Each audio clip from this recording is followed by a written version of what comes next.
Hi guys, Razel here. Welcome back to my channel. Today is Monday. Is it Monday today? No, today is Friday. This is gonna be up on Monday, I believe. I think so, yes. I will be answering your guys' question from the previous Q&A video. And sabi ni Dan kagabi, hindi ko alam kung maniniwala ako dito, pero sabi niya kagabi, gusto niya daw sumama sa Q&A video for the next videos. He sounded like, you know, really positive and he wanted to do it. I can't 100% promise you guys about that kasi diba merong video na hindi natuloy. Ish happens and I do not know kung ano magiging mood niya next time na mag-film ako ng Q&A. Pero yeah, kagabi sabi niya mag-Q&A daw siya tapos gusto niya daw magbigay ng mga relationship advice. Chorbalong. So yeah, kung meron kayong questions para sa amin, I hope matuloy. I think matutuloy siya kasi siya yung nag-offer. Pero again, if you have questions like relationship advice, something like that, I kind of feel weird saying that kasi parang sino ba akong pro? But yun yung gusto niya. So let me know below kung meron kayong questions. I will do my best to make it happen for you guys. Pasensya na kung merong maingay. I was so stupid na right before filming this video, inon ko yung dishwasher. So it's the dishwasher and I'm so sorry if it's annoying. I hope it's not. Oh my gosh! This lighting though, I think this is the best lighting we had so far.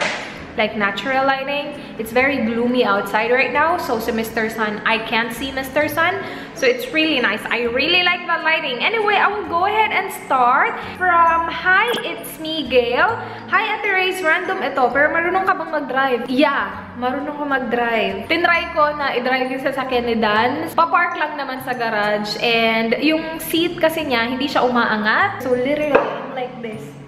Like, you know, hindi ko makita yung harap and it was awkward. But yeah, from Roseanne Garaton, spicy or sour food? Oh my goodness, I like spicy food. When it comes to like food, I like spicy. Pero kung mga lolly or candy, gusto ko yung sour candy. Flowers or chocolate? Flowers. I don't really like chocolate. Diamonds or pearls? Diamonds, please. Pancakes or waffles? None. I don't like those. Movie or dinner date? Movie. At home. At home.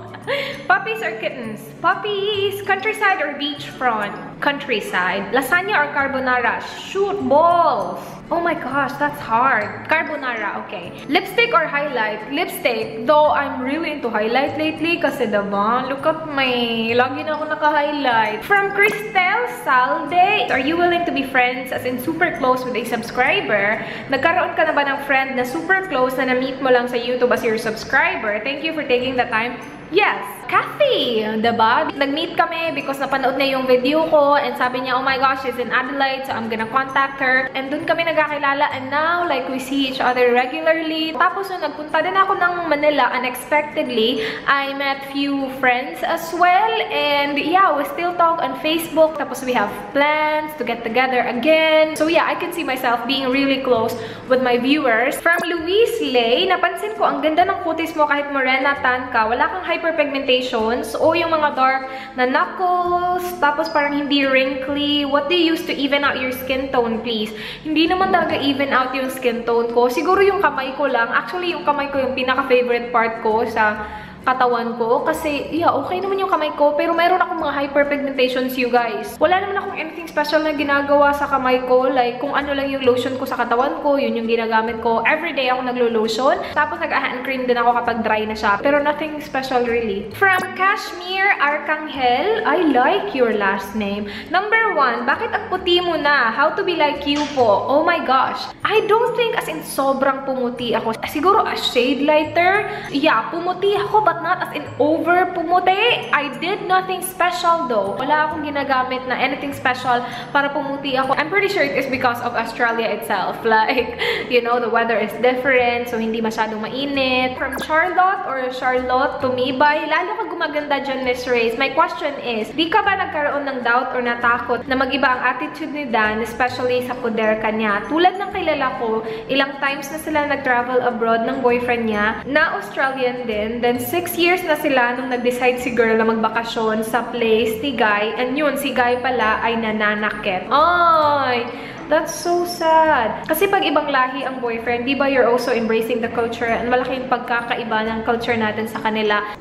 Yung pananakit, sobrang no-no yan, you guys. Hindi naman ako natakot kasi kilala ko si Dan. Sobrang bait ni Dan. Meron siyang matabil na dila. Like, you know, meron siyang mga harsh opinion on things. And I don't really see him na mananakit siya sa akin. Like, bakit niya ako sasaktan, diba? Alam mo, mas nakakasagot ng maayos nito si Dan kasi, again, meron siyang maraming opinion sa buhay and wala siyang preno. Yung bibig niya walang preno. So, if you like, kung gusto mo lang naman, you can ask this question again on my next Q&A video and I'll have him answer it. From Jenna L. Cooking Vlogs. Hi sis, tanong ko lang po kung anong height niyo and Mr. Bear. I am 4'10". Sobrang liit ko, diba? Hindi man lang ako umabot ng 5. Tapos si Dan, 5'10". From Zeng Tumagan, Hi Race, I'm applying B1, B2 visa. Kinakabahan ako, sana ma-approve. Wish me luck, please. Good luck. God bless sa'yo. Sana ma-approve ka nga. Meron siyang 3 questions. Number 1, nung first apply mo ng visa sa Manila, mag-isa ka lang pumunta.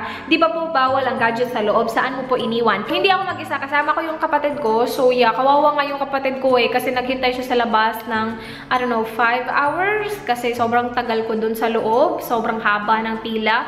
And yeah, so nagdala ng ko kasi hindi din siya pwede pumasok. So nasa labas lang siya. Kawawa yung kapatid ko. Pero yeah, hindi ako mag-isa. Number 2, may interpreter po ba dun sa embassy? Pwede ka mag-English, pwede Tagalog. Yung interviewer ko is puti. So hindi siya Pilipino. So nag-English ako. Pero I'm pretty sure meron silang interpreter.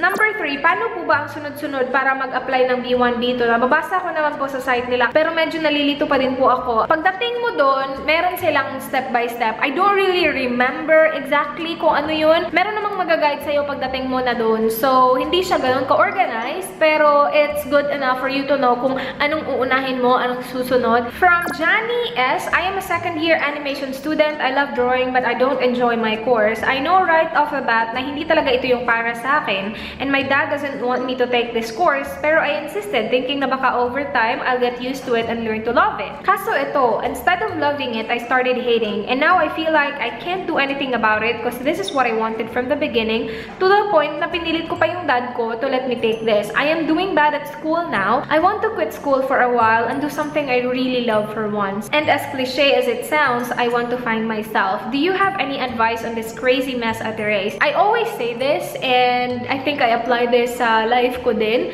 na if you're not happy, leave. Para sa akin, just leave and do something that you love. In reading your comment, I can feel that you're a smart girl. So don't waste yung katalinuhan mo. Your parents will understand for sure. If you want, take a break. Think about what you want to do next and do it. Yeah, I prefer na pag-aralan mo kung anong gusto mo pag-aralan, kung saan ka masaya. From Earth Goat, bagay yung hair, you look more sophisticated. Charot! Is it too late to change careers at 26? Because I'm gonna have to start from the bottom all over again. Na-imagine ko pa lang ang disappointment from my parents, relatives, friends, etc. Masyado po kasi akong concerned sa sasabihin ng ibang tao as compared to ano po talaga ang totoong nararamdaman ko. Kahit alam ko naman kung anong gusto ko, I feel like I'm living a big lie by providing well for my family but not being happy. I feel you! Oh my gosh, I've been like that for so long. For so long, lagi ko iniisip, ano kaya iisipin ng ibang tao? Ano kaya iisipin ng ibang tao? I don't think it's too late. Para sa akin, paiba-iba yung career ko. Like, you know, I studied nursing. Tapos, after ko tinake yung board exam, nagtrabaho ako sa call center. And that's really far from nursing. After ng call center, nag-virtual assistant ako. Call center, tapos virtual assistant. They're somewhat related, but not really. Tapos, after ako nag-virtual assistant, naging executive assistant ako. So, it's really far from the nursing that I have. Tapos, now, I'm doing YouTube. Kung titignan mo siya ng maayos, yung career ko is like jumping from one to the other. And the dishwasher though. And sobrang magkaiba sila. Not sobra, pero you know what I mean? Hindi magkapareho. As mentioned earlier, do something you love to do. And naiintindihan kita dun sa part na lagi mo iniisip yung ano iisipan ng ibang tao. Now, I don't really care anymore. Pero for so long before, as in lagi ko iniisip, oh my gosh, ano kaya iisipin ng ibang tao? Pero now, para sa akin, mas importante yung happiness ko. And as long as wala akong natatapakang tao, as long as masaya ako, pero wala naman akong inaagrabyadong tao, that's okay. Don't think about them. I know it's really hard to do because it was hard for me to do as well. Pero don't think about what other people say. Kasi at the end of the day, you need to be happy. From Jaja. Hi Race, hope this is not too personal. I have plans of an out-of-the-country trip soon. I just want to know kung anong bank yung card mo that you can use internationally. And is it an ATM debit card or a credit card? I use a debit card. I never had a credit card before. Well, I had nung nagtatrabaho pa ako, pero it wasn't mine. Sa company na credit card yun. I have the BDO debit card. Pero I'm pretty sure lahat ng bangko naman siguro merong ganun. I'm not sure though, kasi isa lang yung bangko ko sa Pilipinas, yung BDO lang. From Sheila, alam mo din? Hi Race, uuwi mo ba sa Pilipinas yung mga stuff na nabili mo dyan? Hindi lahat. Like for example, this huge ass jacket, you guys. Anong gagawin yan sa Pilipinas? You know what I mean? Pero meron ako mga dadalhin, pero hindi lahat. Lumabas na si Mr. Sun ng konti. For Maria Eunice, meron siyang 3 questions. Number 1, paano po pag dadating na yung time na uuwi ka na sa Pilipinas? Paano po yung filming room mo dyan? I was thinking about that. Iiwan ko siya, obviously. Sa mga tao nagsasabi na parang tinitake over ko yung bahay ni Dan. No, hindi ko po idea yun. Idea po yun ni Dan na pintahan natin. Hala, siya yung nakahanap ng director ko.